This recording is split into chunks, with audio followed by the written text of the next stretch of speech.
ನಮಸ್ಕಾರ ಸ್ನೇಹಿತರೆ, ಮಹಾಚಂದ್ರ ಯೂಟ್ಯೂಬ್ ಚಾನಲ್ಗೆ ತಮ್ಮೆಲ್ಲರಿಗೂ ಆತ್ಮೀಯವಾದಂತಹ ಸ್ವಾಗತ. ಸ್ನೇಹಿತರೆ, 5 ವರ್ಷಗಳ ಸೇವೆಯನ್ನು ಒಂದೇ ಸ್ಥಳದಲ್ಲಿ ಪೂರೈಸಿರುವಂತಹ ನೌಕರರ ವರ್ಗಾವಣೆಗೆ ಸಂಬಂಧಪಟ್ಟಂತೆ ಈ ಮಾಹಿತಿ ನಿಮಗೆ ಈ ವಿಡಿಯೋನಲ್ಲಿ ಸಿಗ್ತಾ ಇದೆ. ಸ್ನೇಹಿತರೆ, ಇದು ಇತ್ತೀಚಿನ ಆದೇಶ ಅಲ್ಲ, ಇದು ಹಳೆಯ ಆದೇಶ.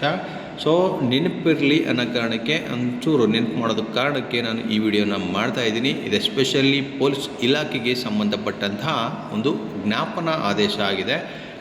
ನೋಡಿ ಸ್ನೇಹಿತರೆ, 15/7/2024 ಇದು ಪಬ್ಲಿಷ್ ಆಗಿರ್ತಕ್ಕಂಥ ಆದೇಶ. ಏನಪ್ಪ ಅಂತಂದರೆ ನೋಡಿ, 5 ವರ್ಷಗಳ ಸೇವೆಯನ್ನು ಒಂದೇ ಸ್ಥಳದಲ್ಲಿ ಪೂರೈಸಿರುವ PC ಆಗಿರ್ಬೋದು, HC ಆಗಿರ್ಬೋದು ಮತ್ತು ASI ಅವರುಗಳ ವರ್ಗಾವಣೆಗೆ ಸಂಬಂಧಪಟ್ಟಂತೆ ಈ ಜ್ಞಾಪನಾದೇಶವನ್ನು ಹೊರಡಿಸಲಾಗಿತ್ತು. ಈಗ ವರ್ಗಾವಣೆ ಪ್ರಕ್ರಿಯೆ ಎಲ್ಲ ಇಲಾಖೆಗಳಲ್ಲೂ ನಡೀತಾ ಇರೋದರಿಂದ ಇದೊಂದು ಬಹಳ ಮುಖ್ಯವಾದಂಥ ಮಾಹಿತಿ ಅಂತಲೇ ಹೇಳ್ಬೋದು. ನೋಡಿ ಏನಿದೆ ಅಂತಂದರೆ, ಎಲ್ಲ ಘಟಕಗಳಲ್ಲಿ ಕರ್ತವ್ಯ ನಿರ್ವಹಿಸುತ್ತಿರುವ PC, HC, ASI ಅವರುಗಳ ಕನಿಷ್ಠ ಮತ್ತು ಗರಿಷ್ಠ ಅವಧಿಯನ್ನು ನಿಗದಿಪಡಿಸಿ ವರ್ಗಾವಣೆಗಳನ್ನು ಮಾಡಬೇಕೆಂದು ನಿರ್ದಿಷ್ಟಪಡಿಸಲಾಗಿರುತ್ತದೆ. ಆದಾಗ್ಯೂ ಹಲವಾರು ಘಟಕಗಳಲ್ಲಿ ಸಿಬ್ಬಂದಿಗಳು ಒಂದೇ ಸ್ಥಳ ಅಥವಾ ಠಾಣೆಯಲ್ಲಿ 5 ವರ್ಷಗಳವರೆಗೂ ಮೇಲ್ಪಟ್ಟು ಕರ್ತವ್ಯ ನಿರ್ವಹಿಸುತ್ತಿರುವುದು ಮತ್ತು ವರ್ಗಾವಣೆ ನಂತರ ಪುನಃ ಅದೇ ಠಾಣೆಗಳಿಗೆ OOD ಆಧಾರದ ಮೇಲೆ ಸ್ಥಳ ನಿಯುಕ್ತಿಗೊಳಿಸುತ್ತಿರುವುದು ಕಂಡುಬಂದಿರುತ್ತದೆ.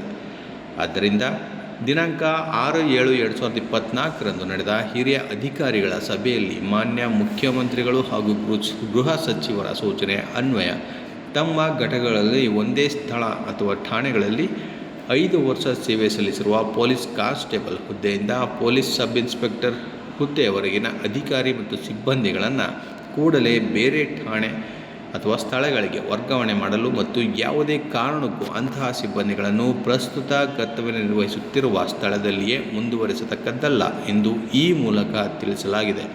ಹಾಗೂ ಈ ಕುರಿತಂತೆ ಕೈಗೊಂಡ ಕ್ರಮದ ಮಾಹಿತಿಯನ್ನು 7 ದಿನಗಳ ಒಳಗಾಗಿ ಕಚೇರಿಗೆ ಕಳಿಸುವಂತೆ ಸೂಚಿಸಲಾಗಿದೆ.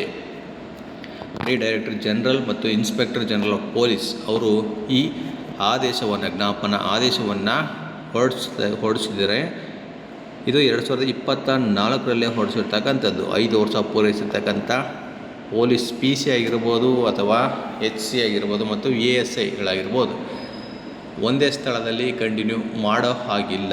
ಸೊ ಮತ್ತೆ ವಾಪಸ್ ಅದೇ ಸ್ಥಳಕ್ಕೂ ಕೂಡ ಅವ್ರನ್ನ ನಿಯೋಜನೆ ಮಾಡೋ ಹಾಗಿಲ್ಲ. ಈ ರೀತಿ ಒಂದು ಖಡಕ್ ಎಚ್ಚರಿಕೆ ಅಂತಲೇ ಹೇಳ್ಬೋದು. ಈ ರೀತಿ ಒಂದು ಆದೇಶವನ್ನು ಹೊರಡಿಸಿದ್ರು ಸ್ನೇಹಿತರೆ.